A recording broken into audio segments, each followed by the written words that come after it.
Hello everyone, कैसे हो आप सब। आई होप आप सब अच्छे होंगे।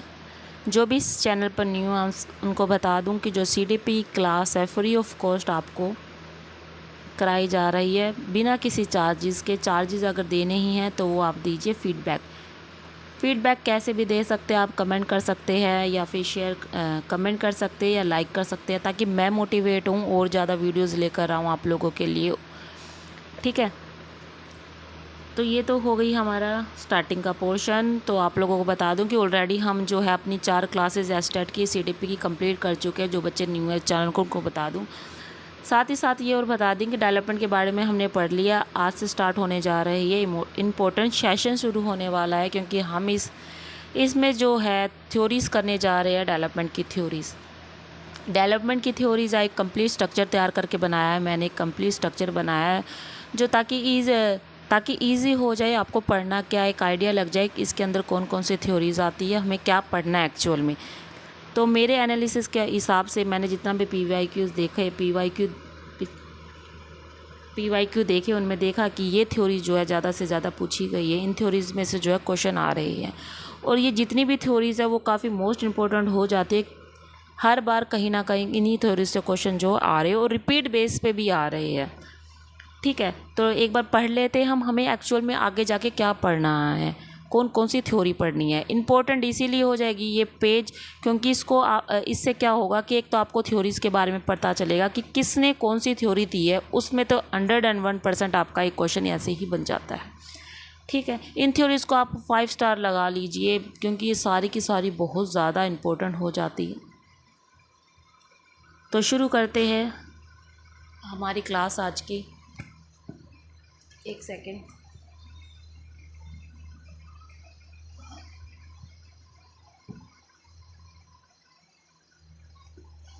तो थोड़ा बड़ा कर लेते हैं हम स्क्रीन को अपनी।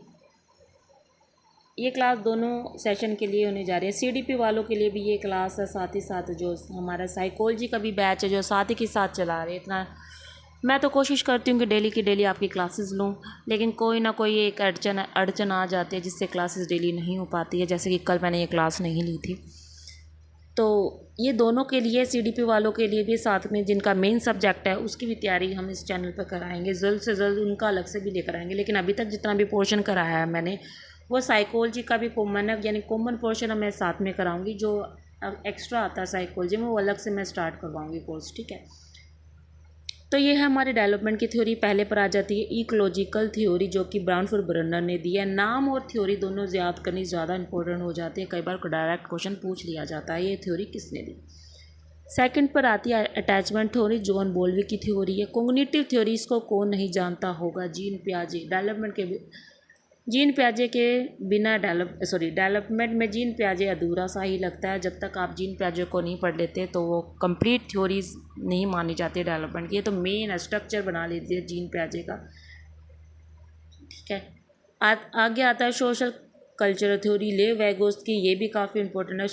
Psycho social theory Erik Erikson की थ्योरी है। सोशल लर्निंग थ्योरी अल्बर्ट बैंडूरा की थ्योरी है। देखो थोड़ा सा नाम डिफरेंट है। सोशल कल्चर वाइगोस्की की हो जाएगी, सोशल लर्निंग बैंडूरा की। लर्निंग आ जाए सोशल लर्निंग बैंडूरा, सोशल कल्चर आ जाए तो वाइगोस्की। साइको सोशल की बात आ रही है, साइको सोशल आ जाता है, एरिक्सन की आ जाती है। साइको सेक्सुअल और सोशल, देखो आपको कंफ्यूज कर सकता है। सेक्सुअल की जहाँ पर बात की जाती है सिगमंड फ्रॉयड आ जाता है। मोरल डेवलपमेंट, एक ही एक नाम ज़्यादा है फेमस, लॉरेंस कोहलर बग की थ्योरी है मोरल डेवलपमेंट। जो इन सब थ्योरीज़ को हम वास्ट में पढ़ेंगे।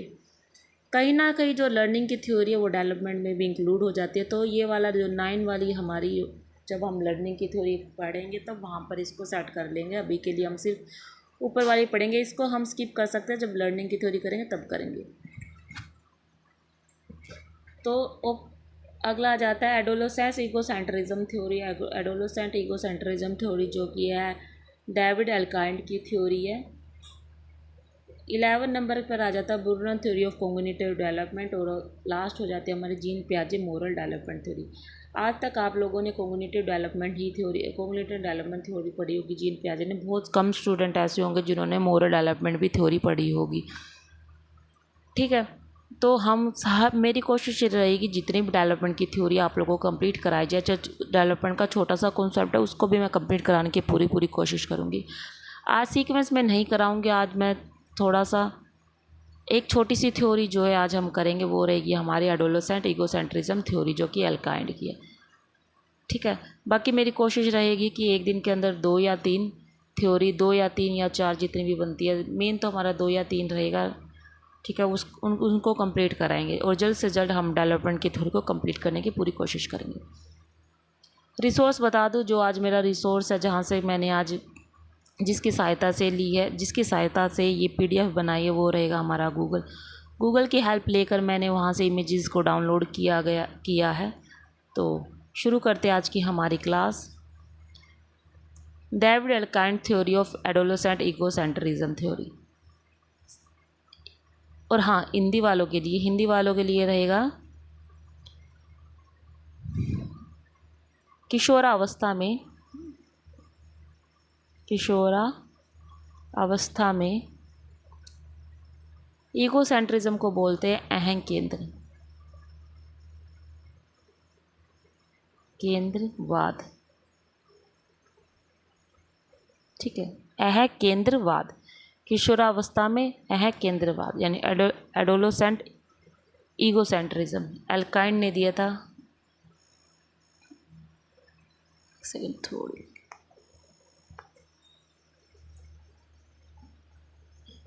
किसने दी थी? डेविड एल्काइंड ने।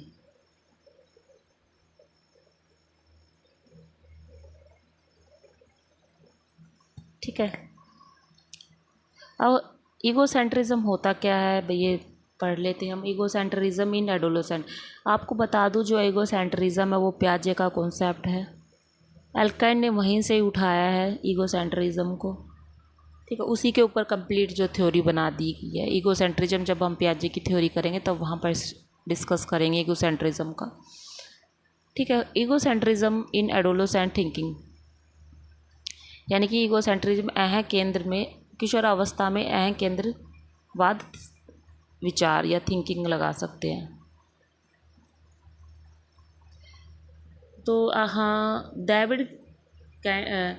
डेविड एल्काइंड ने जो है ये थ्योरी दी थी। एडोलेसेंट ईगोसेंट्रिज्म क्या है? Adolescent egocentrism is a stage of self observations where the world is seen only from one's perspective. यहाँ पर किशोर क्या करता है, इसमें किशोर अपने पर्सपेक्टिव को मेन मानता है कि यानी कि दुनिया को अपने नज़रिए से देखता है, दूसरे के पर्सपेक्टिव से चीज़ों को नहीं समझता है, यानी कि दूसरे के दृष्टिकोण को समझता नहीं है, अपने दृष्टिकोण यानी अपने पॉइंट ऑफ व्यू को देखता है। अदर यानी अन्य व्यक्ति है, उसके पॉइंट ऑफ व्यू को चीज़ों को समझने की कोशिश नहीं करते। यानी कि यहाँ क्या सोच रहा है कि दुनिया जाए भाड़ में, जो मैं सोच रहा हूँ वो सही सोच रहा हूँ। ठीक है, अब मान लीजिए कि 2 बच्चे खड़े हुए, एक बच्चा इस साइड खड़ा हुआ है जिसके आगे 6 लिखा हुआ है, एक बच्चा इस साइड लिखा हुआ है। यहाँ मान लीजिए, ठीक है, अगर इधर कोई बच्चा खड़ा है, एक बच्चा इधर खड़ा है, तो अगर उससे पूछा जाए कि आपको क्या दिख रहा है तो वो बोलेगा 6 है। इस वाले बच्चे से क्या बोला जाएगा कि बताओ आपको क्या दिख रहा है, वो बोलेगा मेरी तरफ तो 9 है। ये वाला अपने ही पॉइंट ऑफ व्यू पे अडिंग रहता है कि हाँ जो मैं बोल रहा हूँ वो सही है, यानी कि ये जो सामने वो 6 है, ये बोलता है नहीं जो ये सामने वो 6 है, 6 नहीं 9 है। तो यानी कि अपने ही उस पर पॉइंट ऑफ व्यू पे डटे हुए हैं, ये नहीं समझते कि अगर आप यहाँ जाके देखोगे तो ये 6 बन जाएगा, इधर आके देखोगे तो वो 9 बन जाएगा। ठीक है, इनको दुनिया से यानी अदर व्यक्ति से कोई लेना देना नहीं होता, अपने पॉइंट ऑफ व्यू को महानता दिखानी होती है। ठीक है, इतना समझ लिया। एडोलेसेंट ईगोसेंट्रिज्म क्या होता है? अपने पॉइंट ऑफ व्यू, अपने पर्सपेक्टिव यानी अपने दृष्टिकोण को क्या रखते हैं, सुपीरियर रखते हैं, दूसरे के पॉइंट ऑफ व्यू से चीज़ों को समझने की कोशिश भी नहीं करते कि सामने वाला क्या सोच रहा है। ठीक है, ईगोसेंट्रिज्म की एज क्या रहेगी? 11 से 16। ऑब्वियस सी बात है, एडोलेसेंस की एज ईगोसेंट्रिज्म की एज रहेगी, जहाँ पे 11 से 16 एज वालों में ईगोसेंट्रिज्म की एज होती है। Adolescent have a difficulty seeing that other can see thing differently than they. ये चीज़ नहीं समझ पाते, इन लोगों को ये डिफ़िकल्टी होती है कि सामने वाला भी जो है अलग सोच सकता है, उनकी थिंकिंग हमारी थिंकिंग से मैच नहीं होती है। ऐसा फील करते कि उन सामने वाला मेरी तरह नहीं सोच रहा, जो मैं सोच रहा हूँ वो सुपीरियर अच्छा सोच रहा हूँ, ठीक है। इमेच्योर थिंकिंग होती है इन बच्चों की। 6 जो है करैक्टरिस्टिक बताए हैं immature characteristic of adolescence. Alkyne ने 6 यानी 6 जो है किशोरावस्था में 6 अपरिपक्व लक्षण बताए, यानी क्या बताया, 6 अपरिपक्व करैक्टरिस्टिक लक्षण बोल दीजिए, लक्षण बताए हैं, ठीक है। ईगोसेंट्रिज्म हमने क्या कर लिया कि होता क्या है। अब 6 करैक्टरिस्टिक बताए, इमेच्योर बताया है, ठीक है। इमेच्योर करैक्टरिस्टिक बताया एडोलेसेंट के थोक के। तो पहला रहेगा ईगोसेंट्रिज्म, हमने पढ़ लिया। Egocentrism adolescents are overly concern with their own thoughts feeling. अपने विचार अपनी फीलिंग्स को बेहतर मानते हैं, अच्छा मानते हैं, अपने ही बारे में कंसर्न करते हैं, दूसरे के पॉइंट ऑफ व्यू से चीज़ों को समझने की कोशिश भी नहीं करते ये लोग, ये बच्चे। इमेजिनरी ऑडियंस में क्या होता है कि यहाँ पर इनको भ्रम होता है। इमेजिनरी ऑडियंस अगर हिंदी में बात करें तो काल्पनिक श्रोता।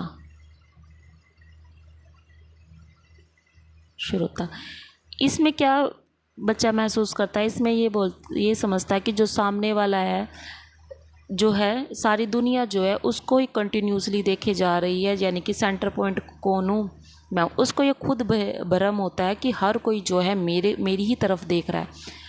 अगर कोई भी बच्चा गली से निकलता है या किसी मार्केट की रोड से निकलता है तो उसको ये लगता है कि हर कोई मेरी ही तरफ देख रहा है, सभी का सेंटर पॉइंट कौन हूँ, मैं हूँ। ईगोसेंट्रिज्म में क्या था कि ईगोसेंट्रिज्म में ये समझता था कि जो मैं सोच रहा हूँ वो सही सोच रहा हूँ, चीज़ों को अदर पॉइंट ऑफ व्यू से चीज़ों को समझने की बिल्कुल भी कोशिश नहीं करते हैं। इमेजिनरी ऑडियंस में क्या हो जाएगा कि ये यहाँ महसूस करते हैं कि हर कोई है जो मेरी तरफ देख रहा है, ठीक है। इसके बाद आ जाते हैं पर्सनल फेबल।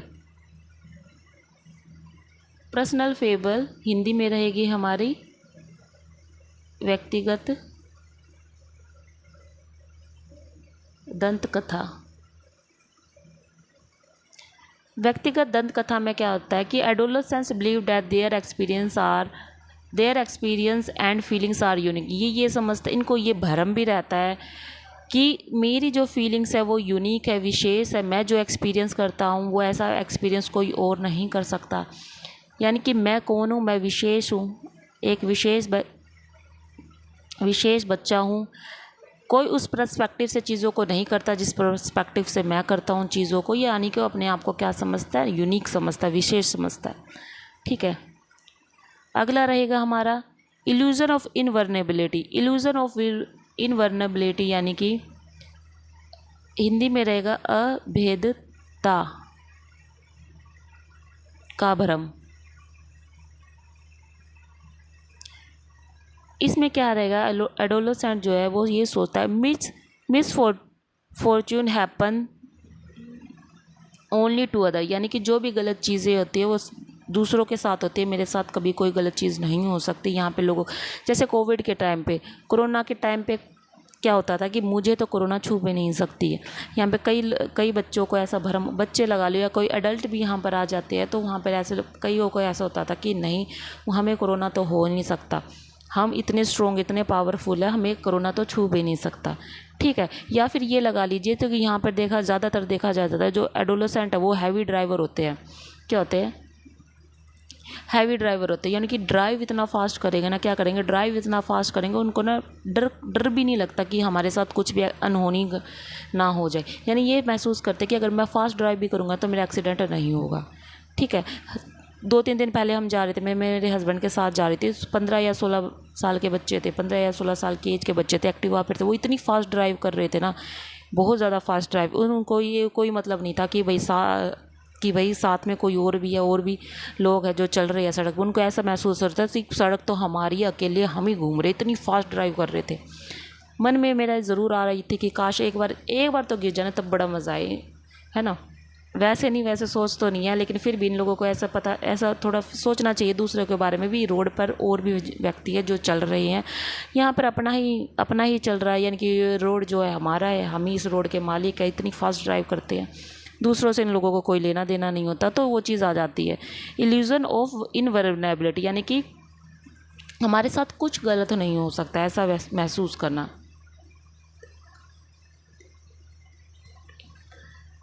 आर्ग्यूमेंटेटिवनेस यानी कि तर्क वितर्क। ये क्या करते हैं, यहाँ पर बहुत ज़्यादा तर्क वितर्क करते हैं, आर्ग्यूमेंट करते हैं, स्पेशली अपने पेरेंट्स के साथ जो है आर्ग्यूमेंट ज़्यादा करते हैं। कहीं आप उन चीज़ों के लिए मना कर दो तो वो उस चीज़ के ऊपर आर्ग्यूमेंट की बौछार कर देते हैं, आपने क्यों मना किया, क्यों नहीं जाना, कैसे नहीं करना आप, तो वो आर्ग्यूमेंट करना जो है स्टार्ट कर देते हैं।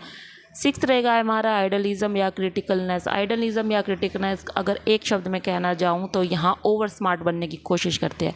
यहाँ पर बच्चा क्या करने की कोशिश करता है, ओवर स्मार्ट, और अपने आप को कैसा महसूस करता है कि मैं तो दूसरों से बेहतर हूँ, बेटर देन। ओवर स्मार्ट और दूसरा वर्ड हो सकता है बेटर देन अडल्ट, यानी कि जो मैं कर रहा हूँ वो आप लोगों से बेहतर कर रहा हूँ, बड़ों से बेहतर है। जो मैंने डिसीजन लिया अपनी लाइफ का, वो बेटर है, आपसे ज़्यादा बेटर है। मुझे जो करना है, मैं जो बता रहा हूँ अपनी लाइफ के बारे में, वो ज़्यादा बेटर है, ना कि आप।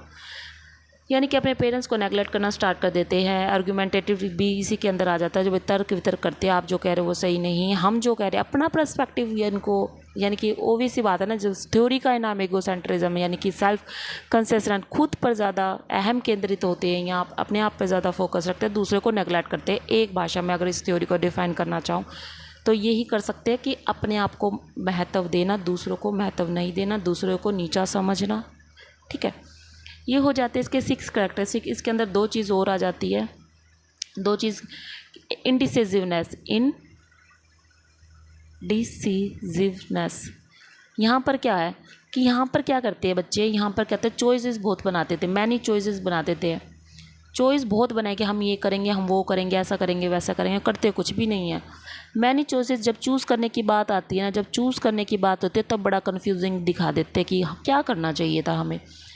जैसे कि ना बच्चा है जो ये महसूस ऐसा करता है कि मैं बड़ा होऊंगा ना, ऐसे करूँगा, ऐसे लेकर आऊँगा, वैसे करूँगा, इतने व्यक्ति रखूँगा अपने अंडर में, इतने बच्चों को मैं इतने व्यक्तियों को रोज़गार। जब एक्चुअल में जब चीज़ें आती है ना करने की, वो चीज़ नहीं, सिट्टिविटी जो बच्चों की, इनकी यहाँ पर किशोरों के जो गुल हो जाते हैं, उनको करनी नहीं पता चलता कि क्या करना चाहिए क्या नहीं करना चाहिए। जैसे कि मान लीजिए जाए कि बच्चा पहले तो ये डिसाइड कर लेता है कि 5 बजे का टाइम है तो 5 बजे मुझे फ्रेंड के साथ भी घूमने जाना है, और साथ मुझे होमवर्क भी 5 बजे से पहले कंप्लीट करना है।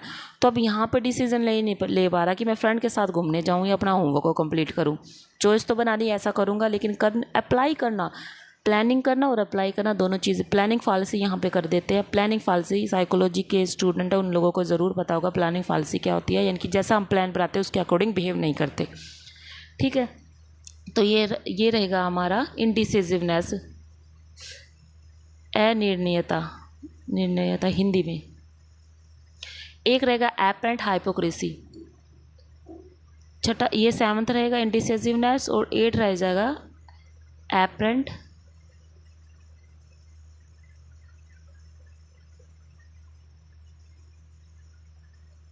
हाइपोक्रेसी, दिखावा या पखंड, दिखावा पाखंड बोल सकते हैं हम। अब एपरेंट हाइपोक्रेसी में क्या होता है कि यहाँ पर क्या करता है कि अपने विचार, जो इनके बिलीव्स होते हैं और जो बिहेव करना, विश्वास और जो व्यवहार है, उनमें तालमेल नहीं होती। बिहेवियर में, बिलीव और बिहेवियर के अंदर तालमेल ना होना, ठीक है, बिलीव और बिहेवियर में तालमेल ना होते, इनके अंदर इनएबिलिटी होती है, ऐसे ऐसी क्षमता नहीं होती कि जैसा आप सोच रहे हो ना वैसा विश्वास नहीं करते। जैसे कि ना रील्स बहुत ज़्यादा ऐसे वायरल हो, ऐसे रील्स में आप लोगों ने देखा होगा कि जो रील्स में क्या बोल रहे हैं कि हमें एनिमल्स को हार्म नहीं पहुंचाना चाहिए, सेव एनिमल्स, ऐसे ऐसे लोगो लेकर आते हैं, सेव एनिमल्स, बचाओ भाई। अब हाँ, जैसे डॉग लवर्स की बारी है, डॉग लवर्स के नहीं आ रहे हैं, डॉग लवर्स के बारे में अभी काफ़ी चर्चा हो रही है, डॉग लवर्स दिल्ली के अंदर। अब रील्स तो ऐसे बना रहे हैं कि एनिमल्स को हार्म नहीं पहुंचाने चाहिए, उनको सेव करना चाहिए, ठीक है। लेकिन एक्चुअल में खुद देखो, जहाँ पर फेस ऐसा दिखा रहा कि उसका विचार ऐसा है कि एनिमल्स को हार्म नहीं पहुंचाना चाहते, वहीं पर रात को आकर वो कह रहा है नॉन वेज खा रहा है। क्या खा रहा है? Non veg. अब देखो सोच कैसा है कि एनिमल्स को सेव करना है। एक जगह तो ये बोल रहा है कि हमें एनिमल को सेव करना है, हार्म नहीं पहुंचाना, दूसरी तरफ रात को आके वहीं नॉन वेज खा रहा है, नॉन वेज खा रहा है। कहाँ की बात है भाई? आप अपने बिलीफ और व्यवहार में जब तालमेल ही नहीं बैठा पा रहे हो तो आप उस चीज़ को बोल ही क्यों रहे हो, है ना। जैसा आपका विचार है वैसा ही तो बिहेव करना चाहिए, तभी तो आपको आइडल माना जाता है। जैसा आप सोच रहे हो वैसा ही बिहेव कर रहे हो, आपको तब आइडल माना जाएगा ना, जैसा आपने विचार के अकॉर्डिंग बिहेव किया। ये आपका बिलीफ है, बिलीफ के अकॉर्डिंग बिहेव करना, तो अब आपको हम क्या मानेंगे, आप एक आइडल हो, ठीक है। लेकिन आप बिलीव, आपके विचार अलग है, बिहेव आप अलग कर रहे हो। यानी कि यहाँ पर एनिमल सेव करने की बात कर रहे हो, वहीं पर आप नॉनवेज को खा रहे हो, ठीक है। आई होप ये हो गई होगी थ्योरी। आपको कैसी लगी आप ज़रूर बताइएगा, फीडबैक ज़रूर दीजिएगा मुझे। बाकी हम कोशिश करेंगे ये अपनी जितनी भी थ्योरीज़ है उनको कंप्लीट कराने की कोशिश, कि एक दिन के अंदर 2 या 3 थ्योरी जो है कंप्लीट कर लें, ताकि जल्द से जल्द हम नेक्स्ट टॉपिक को छेड़ सकें, क्योंकि डेवलपमेंट की ही ऑलरेडी हमारी क्लास 5 चल रही है। तो आज के लिए इतना ही, मिलते हैं आपको नेक्स्ट क्लास में।